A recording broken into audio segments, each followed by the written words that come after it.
Welcome to Chapter 12, Lesson 5, Interpreting Line Graphs. Let's read this key information up here about a line graph before we begin. A line graph is used to show how a set of data changes over a period of time.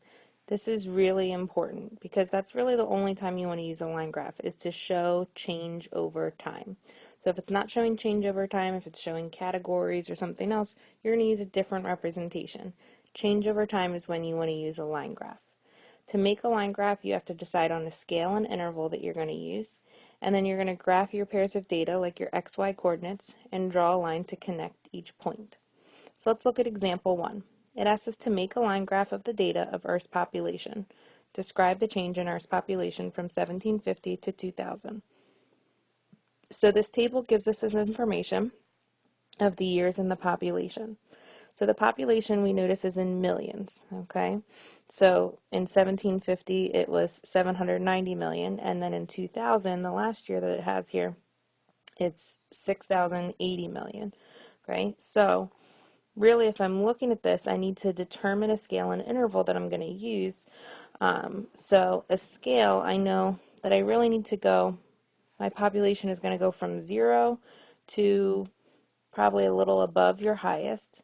So if this is your highest, you want to go to probably about 10,000 million, okay? And an interval that might be good, if you're looking at these, since you have something below 1,000, some above 1,000, some above 2,000 and 6,000. So you might want to do 1,000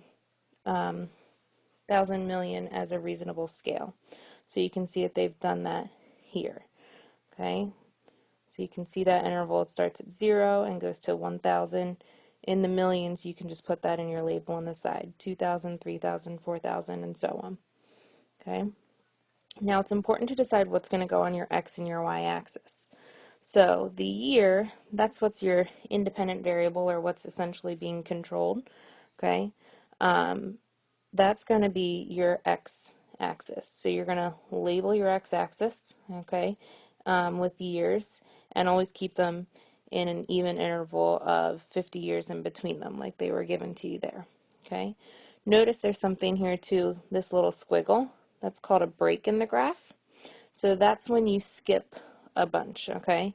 So between 0 and 1750, that's 1,750 years. And then from there, your next jump is only 50 years. So that's not an even interval, so you need to show that break in the graph, that it's going from 0 and then jumping to 1750, and then from there it'll be a consistent interval. Okay.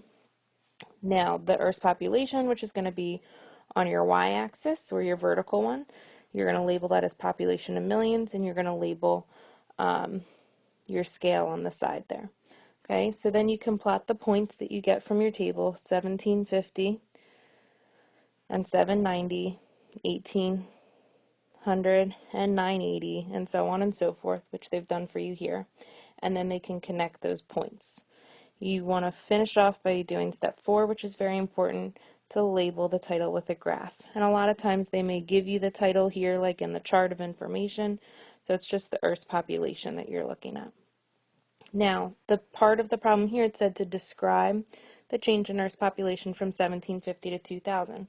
So if you look at your representation, okay, describe what's happening. From 1750 to 2000, it looks like the population of Earth increased, and it increased pretty dramatically, especially in between 1950 and 2000, right? So they've made a statement down here that says Earth's population has increased drastically from 1750 to 2000. Try the got it below to check your understanding.